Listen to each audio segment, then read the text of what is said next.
What's up, everybody? Welcome to DFS by the Numbers. These are my Draftkings MMA picks for UFC Vegas 35. We have Edson Barboza going against Giga Chikadze, and not only am I looking forward to this card from a DFS standpoint, I'm looking forward to it from like a fan standpoint as well. These fights are phenomenal. I'm looking forward to them. I think we're going to have a lot of fun fights. I think we're going to have a lot of finishes as well, and I think we're going to have some high DraftKings scores, so definitely looking forward to that. Before we get started and get into the picks, if you guys can please leave a like on the video. Like I always say, one small like does go a long way. Really does help out with the channel. Subscribe if you're not subscribed already. Getting really close to 12,000 subscribers. We're less than 20 away, so hopefully we can hit that in the very near future there. Really do appreciate all the subs to the channel. And then also, if you do want to support me more, or if you do want some extra content, now's a great time to sign up on the Patreon. $10 a month, tons and tons of value. With that $10, you get the fighter stats, you get the advanced stats courtesy of Uncle Weezy. You get my targets, my projections, my projected ownership, my lineup percentages for the 150 max, rankings, the DraftKings and FanDuel stats, also courtesy of Uncle Weezy. And then probably the biggest value is going to be that optimizer. And then we did do an update on the optimizer as well. I love the new look. It's phenomenal. A lot of people do like it. I think you guys will as well. If you're not checked that out, check it out. The link is in the description below. I will be going live Friday, 7 o'clock p.m. Eastern time, as always, after the weigh-ins. A very important show there. And then also implementing a new show going to be Saturday, 1 hour prior to the prelims. I'm not going to announce what that is just yet. I'll be announcing what it is on Friday, trying to get some last-second details on there before I fully announce it. But yeah, you guys are going to love it. I'm going to love it, so I know you guys are as well. And then one more thing, if you have not seen it yet, me, Uncle Weezy, Z's MMA, and then Luke from Sparring with Reality, 4 really great guys, are doing a new DraftKings show on Pub Sports. I'll put the link in the description below. We kind of go back and forth. Really cool to get other perspectives on the DK slate. So go check that out if you have not yet. A lot of people do seem to really enjoy that, including myself. So with all that out of the way, I say we get into the slate here. And as always, we are going to start with those fight doesn't go to decision lines. And we have 4 here. And I very well can see all 4 finishing here. And I actually, in terms of betting, I believe I have violence bets in all 4 of these fights as well. So, yeah, definitely do expect all these fights to finish, starting with Muradov Meerschaert minus 400. Fight doesn't go to decision, and yeah, I think this fight's going to finish one way or another. You have Gerald Meerschaert, who is, kind of a killer be killed fighter. He has a 94% finish rate, 75% by submission, whereas Muradov, 80% finish rate, finishing 68% of his wins by knockout. Meerschaert has been finished in 11 out of his 14 losses, and then Muradov actually has been finished in 4 out of his 6 losses. But, with that said, his last finished loss was an injury, and then his last submission loss, I believe, was in 2013. It's simple as this. I mean, if Meerschaert is able to get the fight down to the mat, good chance he can get a submission. Muradov has been submitted 3 times in his career, but if Meerschaert cannot get the fight down to the mat, he's probably going to get knocked out. So for me personally, I do like the Muradov side quite a bit. 9,300, he is the most expensive on the slate. But as far as like a pump play goes, Gerald Meerschaert, 6,900, if he is able to get this fight down to the mat somehow, he could be live for a submission. Meerschaert's very, very dangerous on the mat. But yeah, I like Muradov quite a bit. But if you're looking for a pump play that, can potentially break the slate in a win, Gerald Meerschaert is that guy. 94% finish rate. It's really hard to ignore that. But, most likely scenario is Muradov does knock him out. Next, I'm looking forward to this fight. We have a tough fight. Andre Petroski going against Michael Gilmore. And yeah, I'm very high on Andre Petroski. Cannot talk. Petroski in this fight. He is 9,200 going against Michael Gilmore. I just think there's a huge skill gap. You take a look at Petroski, a D1 wrestler, training with guys like Sean Brady at that gym. Very good ground game, very good grappling. 100% finish rate for Petroski, 60% by knockout, 40% by submission. And you take a look at Gilmore. He's been finished in all 3 of his losses, all 3 coming by submission. I really question his takedown defense. I really question his grappling defense. And, we saw him on The Ultimate Fighter get submitted in like a couple minutes. Saw him get his back taken right away and then submitted shortly after. And I think the same thing's going to happen here. I think Petroski gets him down and submits him. So I'm more so interested in the 9,200 of Petroski. As far as Gilmore goes, I mean, not all that interested, to be honest. A 50% finish rate, finishing half his wins, 50% by knockout. I think like outside of like a flukish knockout, I think Petroski does get this done more often than not. I do like Petroski quite a bit. One of my favorite plays on the slate, to be honest. All right, moving on, we have a very fun fight. This is the first fight of the night, and I don't know if you guys have noticed as of late, but the first fight of the night has been not only finishing, but finding that optimal lineup. And if you guys know me and have been watching my channel, I love the first fight of the night. I always think that it goes under the radar. People don't like playing the first fight of the night for whatever reason. Maybe because of the thought of if you get it wrong, your night's done. And I love that. I mean, it lowers the ownership, and I think these fights are fights to definitely target. Last week was Brahimaj. Remember Johnny Munoz Jr. as well, Philip Rowe as well. Fights like that. The UFC wants to start off the card with a bang, apparently, and they're doing it again here. Guido Canetti going against Mana Martinez. Some things to know, just the finish rates. Mana Martinez, 10 fights, 100% finish rate. I believe all of his wins coming in the first round outside of 2. And Guido Canetti, 41 years old. Has been finishing all 5 of his losses, 4 by submission, 1 by knockout. I think Mana Martinez does go in here and knock him out. But with that said, Guido Canetti is very cheap, 7,200. We'll talk about it more. But if Guido Canetti does win, he'll not only be extremely low owned, but he's probably going to score very well as well. Guido Canetti, solid wrestling. The problem is he's 41 years old, almost 42, and he's a bantamweight. Not a good look there. I think Mana does knock him out, but I'll have some Canetti. I'll have some Canetti as a pump play just because if he does win, it's probably a ton of takedowns, a ton of control time. But I think the more likely scenario is Mana does put his head into the third row there. Okay, so moving on. Sorry if you guys hear a noise in the background. Some construction going on outside of my house for whatever reason. Core plays. Core plays here. Talked about him a little bit. Andre Petrosky. I love this guy. 9,200. I do have some question marks with him moving forward in terms of the gas tank. We have seen him slow down. I don't think he's been to the third round in a win. I think all of his finishes do come in those first 2 rounds there. So some question marks about the gas tank going forward. But in this matchup, I don't think we have to really worry about that too much. I do think he finishes Gilmore within the first round and a half. I think 1 takedown is probably all it needs. Petrosky, solid grappling, great wrestling, and he knows what he's good at. He goes to that wrestling early and often. I think if he does that here, and if he fights smart, I think it's a pretty, easy win here. 9,200. I like it. Takedown upside, control time upside, and a very early finish upside as well for Petrosky. So, honestly, probably one of, if not my favorite play on the slate. I do like Andre Petrosky quite a bit. I know it's tough, trusting a UFC newcomer this much. But I just think in terms of the matchup, Michael Gilmore, in my opinion, is just not UFC caliber. All right, next we have Edson Barboza, 8,200. Yeah, the fight as a whole here, Barboza versus Chikadze, is a fight that I'm definitely interested in targeting.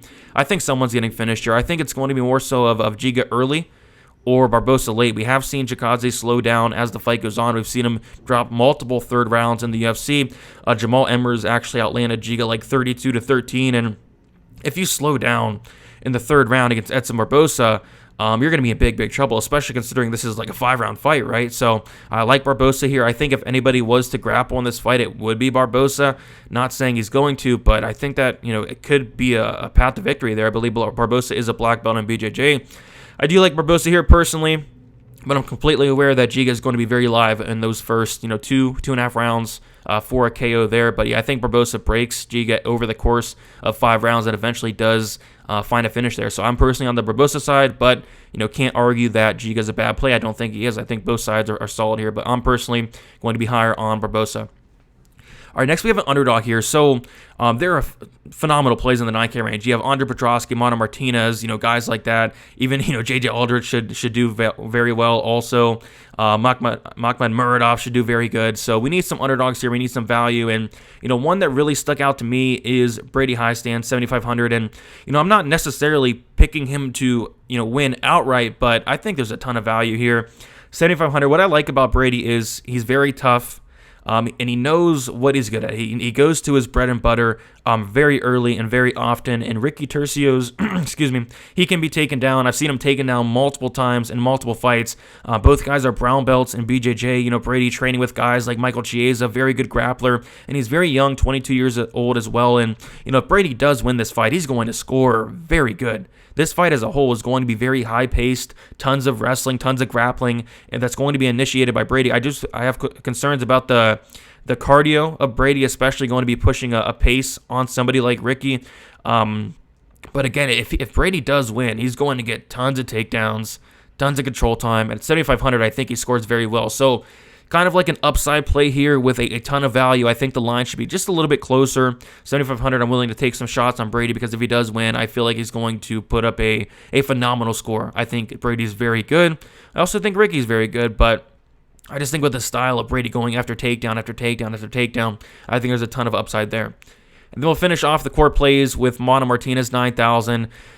Again, going against 41-year-old, almost 42-year-old Guido Canetti, who has no striking defense, 50% striking defense, who has no chin. He's been submitted 4 times, but if you go back and look at those submission losses, he's been getting hurt bad prior to getting submitted. Mana Martinez has a ton of power. I've seen him knock out guys with jabs, 100% finish rate, all by knockout. I think Mana Martinez does get it done here and does get it done very early.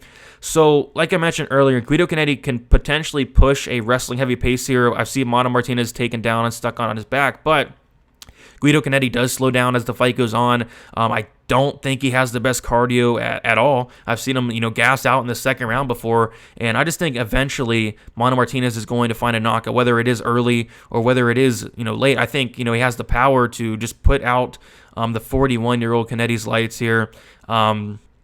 I like him quite a bit. I mean, he's one of my favorite plays. Just so much power in this guy's game. I know he's very unproven, lost on the Contender Series, but I think this is a very, very winnable fight for him. 16 years younger, going to be the bigger fighter. I think it's a phenomenal matchup here for Mana Martinez.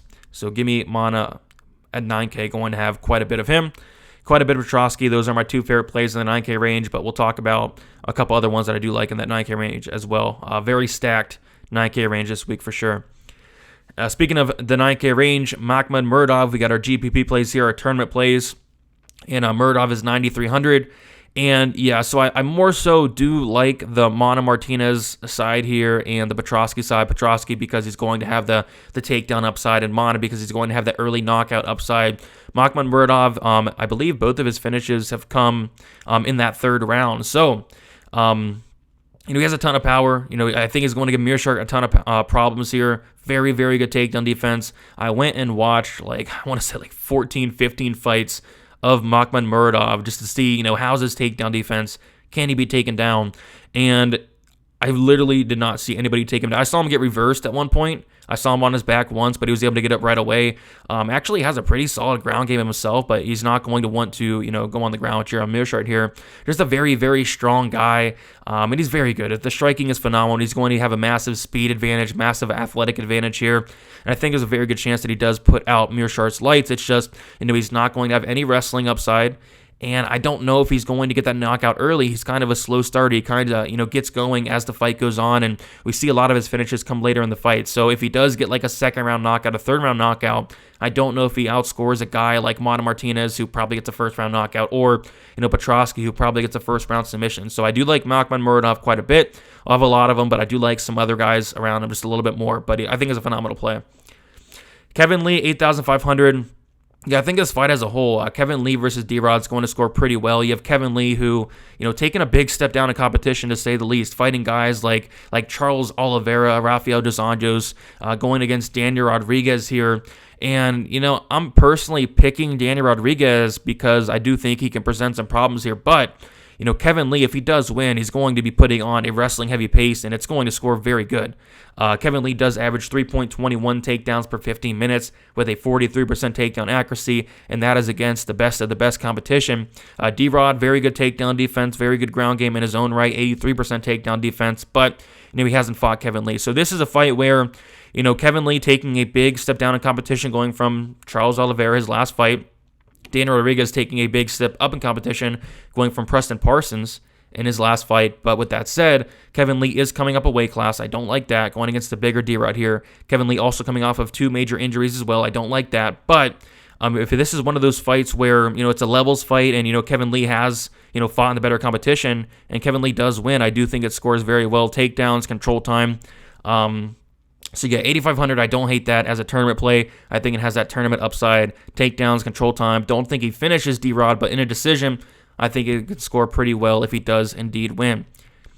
Next, we have Ricky Turcio's 8,700. The fight as a whole, him and Brady, I think is going to be a very exciting fight. Probably one of my favorite fights on the card just because of the styles of both guys. Ricky is a madman. Kind of reminds me of like a Brandon Royval. He's just always doing something at all times. He gets taken down. He's very active off his back, throwing up submissions, throwing up elbows. And, I am personally picking him to win because I do think he has the better cardio. I think he's the more tested fighter, but he's going to need to stuff takedowns. He's going to need to scramble. I think it's going to be a very, very fun, exciting fight. I think the winner is going to put up a pretty big score here. So, yeah, I like Ricky as far as the tournament plays goes. I do think the line should be a little bit closer, 8,700. I don't think many people are going to have him here, to be honest.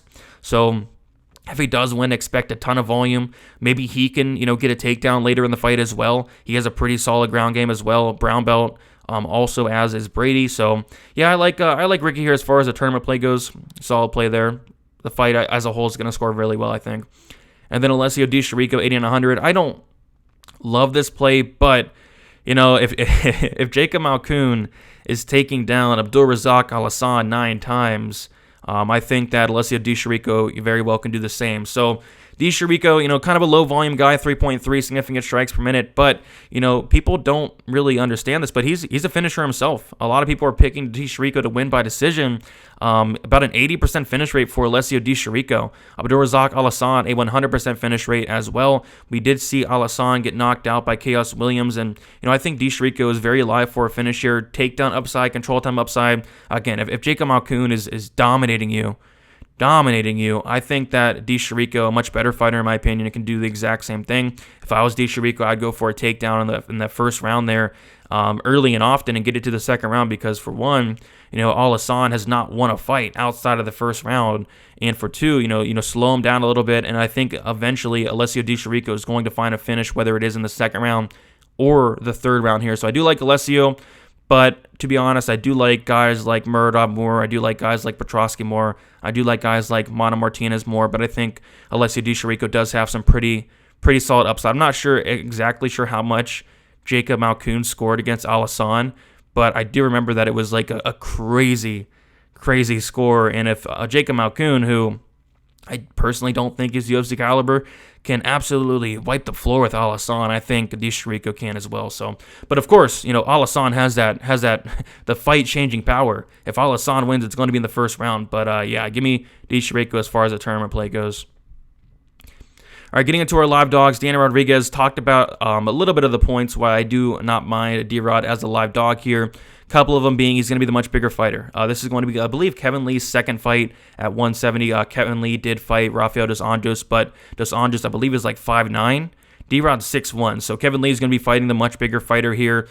Kevin Lee is going to be smaller by, I think, like 4 inches in height, but Kevin Lee will have that reach advantage. I think, I got to favor D-Rod on the feet. D-Rod throws a ton of volume, averaging 8.07 significant strikes per minute, and that's not a 1-fight sample, a 2-fight sample. That's like a 6 or 7-fight sample there for D-Rod. So, he is landing a lot. He is throwing a lot. I think he averages like 16 strikes thrown per minute. So you're going to get a ton of volume from D-Rod here, and it's not like he's a fish out of the water on the mat as well. Very good takedown defense, very underrated submission game as well, training at 10th Planet. And, Kevin Lee has been submitted a few times. He's been submitted 3 times. Kevin Lee has been knocked out once. We have seen Kevin Lee slow down before. Kevin Lee coming up a weight class. Kevin Lee coming off of some injuries as well. Kevin Lee facing the bigger guy. I can see a scenario where maybe D-Rod does catch him in a submission. Maybe D-Rod does knock him out late. So we'll definitely see how size plays a factor in this fight. But if size does indeed play a factor, if D-Rod is able to A, stuff the takedowns, B, if he does get taken down, get up, I think D-Rod can put up a solid score here, maybe even get a finish. So I do like D-Rod, 7,700. I do think he has some upside here as an underdog if size does indeed play a factor, and I kind of think it will. But of course, Kevin Lee has fought the much better competition, and it's really not even close. That's the only thing that really does concern me here. All right, Giga Chikadze, 8,000. And yeah, I'm picking Barbosa, and to be honest, I'm pretty confident in Barbosa, but Giga Chikadze, if he does win, I do think it's going to be an early knockout. Giga's very dangerous, and he's very dangerous early on. I just think as the fight goes on, he's going to slow down. We've seen him slow down in multiple fights, and, you can maybe get away with it with guys like Jamal Emmers, guys like, Brandon Davis, guys like Omar Morales, but if you slow down in that third round against a guy like Barbosa, you're going to be in big, big trouble. So, if Chikadze does win, I do think it's going to be in, rounds 1, rounds 2. So at that point, it probably does score very well. So I will have some Giga. But yeah, I like Barbosa here personally, but I think Giga will be a very popular play, especially considering he is 8,000, whereas Barbosa is 8,200. But all in all, this is a main event that I'm going to want to target. I think this is going to be a war, and I think someone gets finished here one way or another, whether it is Giga early or whether it is Barbosa late.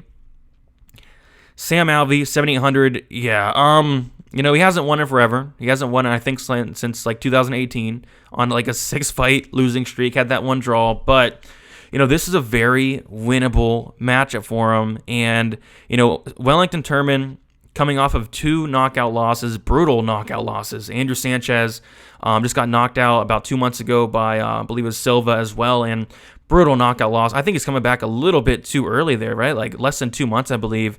And going against Sam Alvey here, who Sam Alvey doesn't do a lot of things great. He really doesn't. But one thing that he does great is stuff takedowns, 82% takedown defense, and he got submitted for the first time in the UFC in his last fight against Julian Marquez, but Marquez hurt him bad prior to submitting. And prior to that, Sam Alvey had not been submitted, and Sam Alvey's not like a fish out of the water on the mat. He's a very experienced brown belt. Again, very good takedown defense. I think it's a bad matchup for Wellington Turman. We take a look at some of the strike numbers here. Sam Alvey, 54% striking defense, a negative 0.24 significant strike differential. Sam Alvey's very low volume, but guess who's even lower volume? We got Wellington Turman. Lands 2.44 with a negative 1.31 significant strike differential. And get this, Wellington Turman has a 43% striking defense, which is the worst on the entire slate, and which is the worst on the entire slate by a significant margin. He is very hittable, blocks punches with his face, and Sam Alvey has a ton of power. So if Sam Alvey does knock out Wellington Turman, I think he scores very good. If Sam Alvey wins by decision, it's probably going to score very bad. So I'm kind of targeting that knockout upside for Sam Alvey. We've seen Wellington Turman, get hit, get knocked out, and Sam Alvey does have some power. So Sam Alvey has finished 67% of his wins, 58% coming by knockout. And just with how hittable Wellington Turman is, and especially the chin issues it looks like now, I think Sam Alvey could very well get a knockout here. But yeah, it's hard to trust Sam Alvey, but I do think he's a solid dog with a knockout chance here. Speaking of knockout chance, Abdulrazak Al-Hassan, 7,300. Some things to know. I mean, he's going to be an underdog for the very first time in his career here. Very first time we're getting Abdulrazak Al-Hassan at an underdog price. Typically, we got to pay, like 9,300 for this guy, 9,200, 9,100. We're getting him at a very cheap price at 7,300 here. So if Abdulrazak Al-Hassan does win, he's on the optimal lineup. There's no debate about that. He has a 100% finish rate and a 100% first-round finish rate as well. He's never won any other way. DeShirico, he's never been knocked out. He has been dropped before. But if somebody's going to be knocking out DeShirico, it is Al-Hassan. I think Al-Hassan's definitely somebody to target here because if he does win, it's going to score very well. It's going to be a first-round knockout. But, he is 36 years old. He is up a weight class nowadays, and he has not been looking good. But, if he has power. He has fight-ending power, and that's why you have to target some of them here. So I think 7,300, I will have some Al-Hassan. Fully aware that he's been looking like, not good lately. But if he does win, it's going to absolutely break the slate. All right, real quick, Punt Blaze, Gerald Meerschaert, 6,900. If he is able to get the fight down to the mat, a submission is, very, very likely. I personally don't think he's able to get it down there. But, if he does, whether he maybe pulls guard or maybe he does take down Muradov, submission could be likely. Very dangerous. 94% finish rate. 75% by submission. So, yeah, I mean, going to have some Meerschaert just in case he does get the fight down to the mat. But if not, I think it's going to be a very rough night for him. And then Guido Canetti, same thing. He needs to get the fight down to the mat. He pushes a very heavy wrestling, heavy pace. And, although, he is 41 years old, I don't think he has the best gas tank. He's going to be at a size disadvantage. If Guido Canetti does win, nobody's going to have him, and it's going to score pretty decent with all the wrestling that's going to be going on. I personally think he gets knocked out, but I will have some Canetti just in case he is able to, get takedowns for 15 minutes or maybe even find a finish himself, but I think he gets knocked out personally. Fade JJ Aldrich, and I'm not saying she's a bad play here, but yeah, it's just really hard for me to get there personally with guys like Muradov, Petrosky, and Mono Martinez. DeChirico, all-arounder. I just rather would play them. I think JJ Aldrich does win.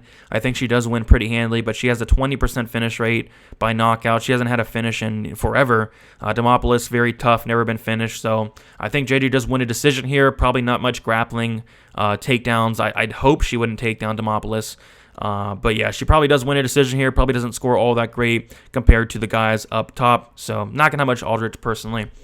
And then finally, I want to remind you guys to become a member of the Patreon and receive full access to my model, the Premium Projections Lineup Optimizer, which, like I mentioned earlier, we did do an update to the Optimizer. I love the update. I think you guys will as well. GPP lineup percentages, DraftKings article, access to the Discord, and more. You got the article coming out, should be coming out probably tonight or tomorrow. And then, of course, the advanced stats, courtesy of Uncle Weezy, also does the DraftKings FanDuel stats as well. Very useful tools there. Projected ownership, I mean, you name it. Tons of value for you guys, and it really does help me out. And hopefully it does help you guys out as well. So that's about it. Thank you guys for watching. Tune into the Pub Sports DraftKings show. I'll put the link in the description. Great stuff on there. And then also going live Friday, 7 o'clock p.m. Eastern Time, and then coming out with a new show on Saturday. Not going to mention what it is yet, but I think you guys are going to love it 1 hour prior to the prelims. That's about it, guys. Thank you for watching, as always. Leave a like on your way out. It's much, much appreciated. Good luck, and we will see you soon.